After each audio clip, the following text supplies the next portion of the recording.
Ukraynanın Dnepropetrovsk vilayəti Rusiya qoşunlarının şiddətli dron zərbələrinə məruz qalıb. Vilayətin Pavlograd şəhərində 5 mərtəbəli yaşayış binası alışıb. Nəticədə azı 3 nəfər həlak olub, 10-u xəsarət alıb.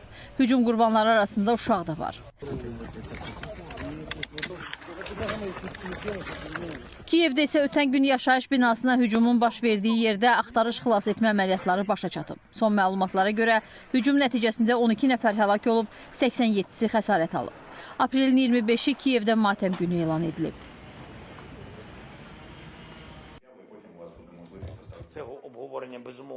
Bu arada Ukrayna prezidenti Volodimir Zelenski həmin hücumla bağlı maraqlı bəyanat verib. Bildirib ki, Kiyevə zərbə Şimali Koreya istehsalı olan ballistik raketlə həyata keçirilir.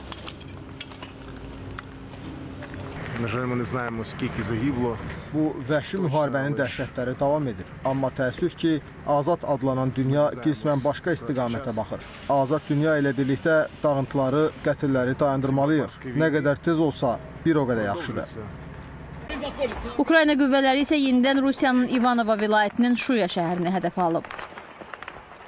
Dronlarla Şuyadakı 112-ci raket briqadası bu ay ərzində artıq 3-cü dəfə vurulub. Şəhərdə bir neçə saat hava həyəcanı elan edilib. Sakinlərə partlayışlar barədə məlumat veriblər.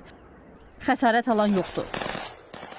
Ümumilikdə ötən gecə Rusiya səmasında Ukraynaya məxsus 78 ədəd pilotsuz uçuş aparatı vurulub.